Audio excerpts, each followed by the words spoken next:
of Art, the College of Arts and Sciences at Tennessee State University, and the topic is African Americans and the Constitution. And of course, Dr. Lovett, during the first two segments, we've talked about some aspects of the African American experience, historical experience. But let's allow you the last 5 or 6 minutes that we have here to sort of summarize, not only summarize, but also to introduce some additional information about African Americans and the Constitution after the Civil War period. Let's do it from that perspective. Well, one of the things that has always preoccupied this country has been the issues of race and class. And those issues have always been constitutional and legal issues. There are many books that people could read on the Constitution and slavery, some excellent books. And there are other books that have been done by constitutional historians and legal scholars, because those two issues have always been the center of many court battles, and they still are today. Affirmative action is an example. And so we have never, since the days of slavery, gotten away from the court trying to mediate race and class conflicts in American society. But in 1865, the Constitution was amended, the 13th Amendment, on December the 18th, 1865, ratified by the states, which outlawed slavery forever. That was one of the best amendments for African Americans. Slavery is no longer legal anywhere in the country. And in 1868, the 14th Amendment was added to the Constitution, which it provided citizenship, equal protection, and due process of the laws for former slaves or anybody regardless of race, religion, and so on. And then 2 years later, in 1870, the 15th Amendment was added, which guaranteed the right to vote to all persons regardless of previous condition of servitude, race, or whatever. And in fact, African Americans had been voting since 1867 because the Reconstruction Acts passed by the Congress provided for their vote. And by 1868, they were the majority of voters in the South. And that allowed them to hold office as well. And so 22 African Americans served in the Congress until 1905. This is in Washington, D.C. Right, until the last of them left, George White of North Carolina, in 1905.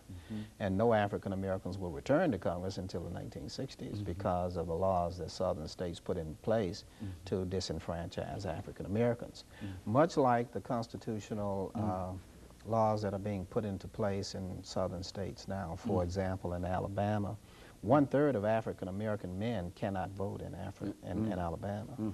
And they cannot vote in Alabama in 1998, 99, because of the convict laws. That is, if they have been felons or whatever, they are disenfranchised forever in the state of Alabama. And so 1/3 of African Americans even today are suffering, men, what they suffered back in the 1890s when they were subject to poll taxes and literacy tax tests and all those things to take away the vote from people of color.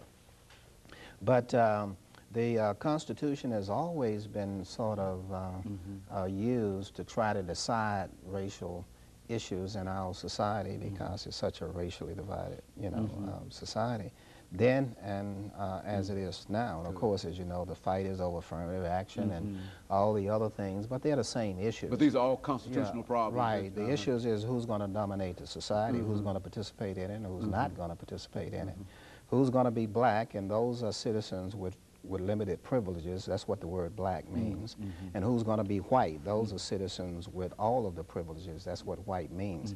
Otherwise, there's no such thing as a white race or a black race. There are African Americans, European Americans, or Asian Americans, or whatever. But we're the only country that has a definition that deals with race. And that particular definition means that there's a dividing line. That's all that black-white means. And the Supreme Court has always, since slavery, been in the middle of that, trying to mediate those issues. How much do we give this side, and how much do we let them go forward, and how much does this side get to keep them from going too far forward? That's basically what the constitutional issues are about. Many of these particular things will be discussed as far as Nashville is concerned in my new book, which was being published by the University of Arkansas Press. And that book will be appearing in May of 1999. It's entitled African American History of Nashville from 1780 to 1930, Elites and Dilemmas. And for example, by 1867, Nashville has 5 black city councilmen. that are serving in the city council. It has... this is right after the war. Right after the war. The first African American to be elected to the Tennessee General Assembly is from Davidson County, Sampson W. Cable. By 1881, there's a second African American elected from this county to the General Assembly. And across the state of Tennessee, especially in West Tennessee, where 70% of former slaves lived and still live today, about 69 or 70% live in West Tennessee. There were even more African Americans who served in city councils, county commissions, as well as the state legislature. And then, of course, there were laws put in place to disenfranchise them. And by 1900, there are no African Americans serving on the City Council of Nashville or serving in the State General Assembly of Tennessee. And in some ways, in Alabama, Mississippi, and Georgia, just through the convict laws alone, we're moving back toward that way. And that is, we can use convict laws to disenfranchise them again, because you can't use other means because of the 1965 Voting Rights Act, and because of the 24th Amendment to the Constitution, we can use convict laws to take away their right to vote. You know, Dr. Lovett, let me thank you for coming by and giving us that excellent information. And let me also encourage our audience to tune in again next week for another informative edition of Comments. Thank you and good morning.